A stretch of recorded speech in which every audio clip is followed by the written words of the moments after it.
কথাটা খুলেই বলি, এটা চাকরি না নিলে কিছুতেই পারবো না। না, রিসার্চ করবে তো।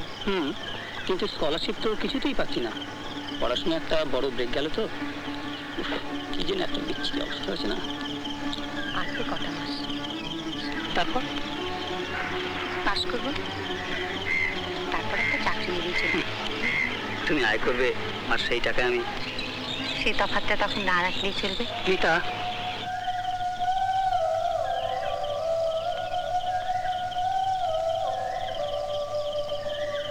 তোমার প্রতিভা যে কত বড়। আমার ঘরে ওই ছবিটা দেখেছো না? ওই বাচ্চাদের তো আমি আর দাদা।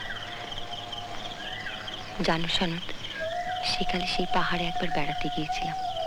রাত হাঁটতে উঠে কোন চূড়াতে সূর্যোদয় দেখার জন্য। সে কি কষ্ট, কিন্তু যখন সূর্য উঠলো না, সে তোমাকে আমি বোঝাতে পারবো না। ছেলেবেলায় দাদা আমায় খেপাতো, তোমার খুকি চাঁদ ধরতে চায়। এখনো খেপায়। নিতা, নিতা তুমি এসবের একেবারেই উপযুক্ত নাও। এই এত কষ্ট, এত সহ্য করা, এত দায়িত্ব নেওয়া। বেশ তো, একটা কাঁচের ফ্রেম বানাও আর তার মধ্যে আমাকে মোমের পুতুলের মতো বাঁধিয়ে রেখে দাও।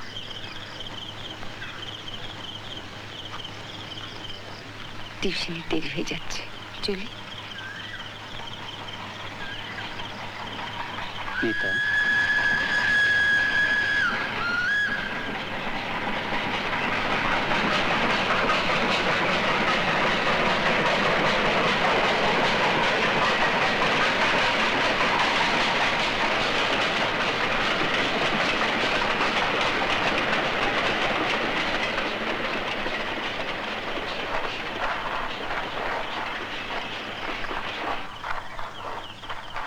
এই জন্যই তোমার কাছে আসি, আমার সব চিন্তা দূর হয়ে যায়।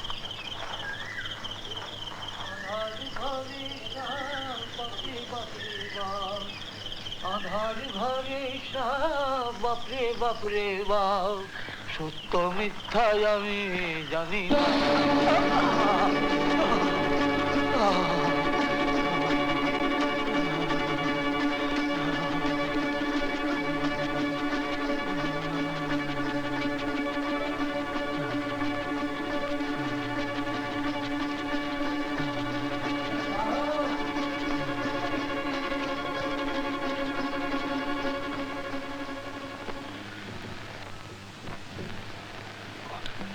ভয়ের কিছু কারণ নাই, একটা বোন ফ্র্যাকচার হয়েছে।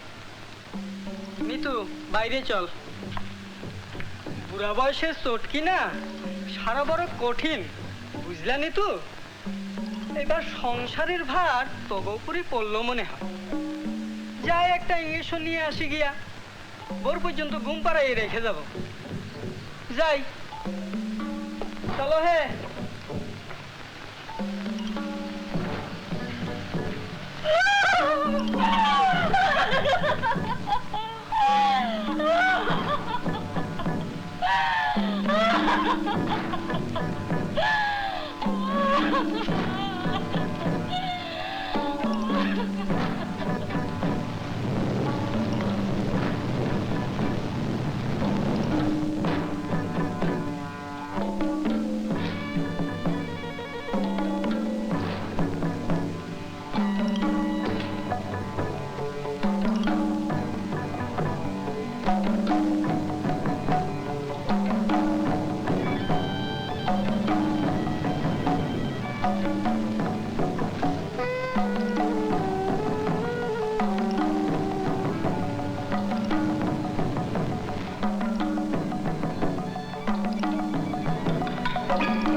পড়া আমার আর হলো না, চাকরি করে চলি।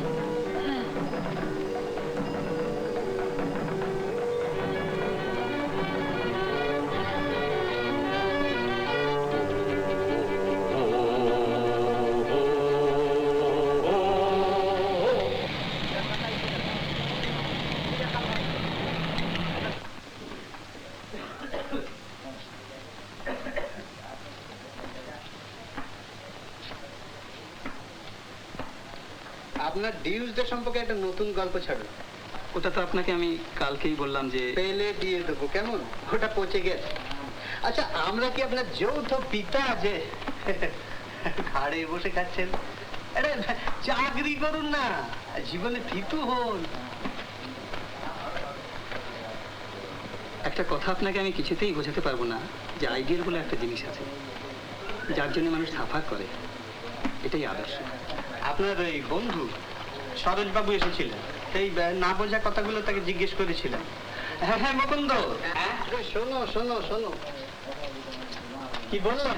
ন্যাশনাল কেমিক্যাল 1 নম্বর, জয় ইঞ্জিনিয়ারিং 2 নম্বর, জগৎ হোশিয়ারি 3 নম্বর। তিনটে চাকরি মশাই আপনার মাথার উপর ঝুলছে আর আপনার দিকে হাওয়া নিয়ে গবেষণা করছেন। তা ওটা হাওয়া খেয়ে করলে ভালো হতো না?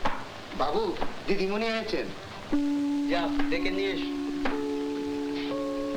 আপনার আদর্শ এসেছে।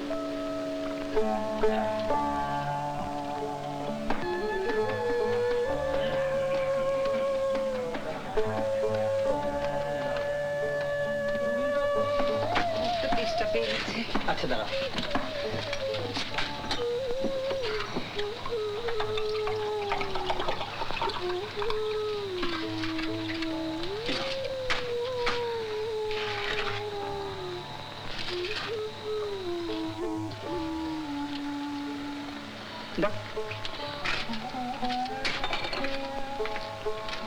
কদিন খুব ঘুরতে হলো, ভাগ্যিস একটা চাকরি পেয়ে গেলাম।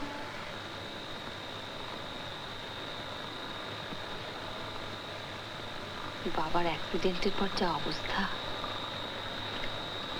এটা কিন্তু আমার ভালো লাগলো না। পড়াশোনা ছেড়ে দিলে কেন তুমি? কি করব বলো, বাড়িতে এতগুলি লোক, সবাই আমার মুখের দিকে তাকিয়ে বসে আছে।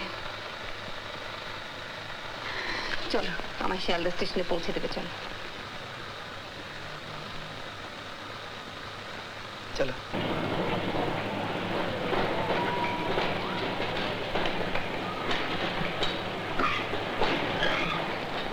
নিতা, তুমি চাকরি করবে আর আমি রিসার্চ করব, এটা একেবারেই অসহ্য। আমি চাকরি করব আর তুমিই পড়াশুনো করো। একটা চাকরি তো আমি সহজেই পেতে পারি, সে সুযোগ আমার আছে।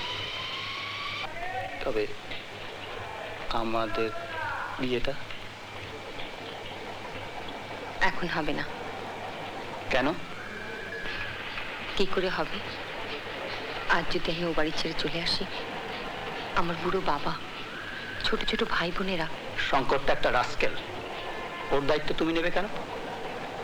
ওকে তুমি একেবারে বুঝতে পারোনি। ও একদিন বিরাট হবে, তুমি দেখে নিও, ঠিক যেমন তুমি হবে। আমি তো তোমাদের ভরসাতেই আছি,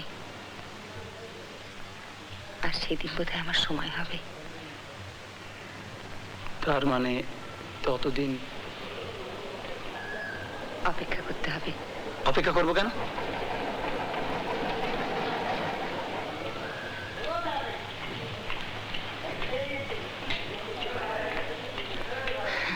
পাগলামি করো না।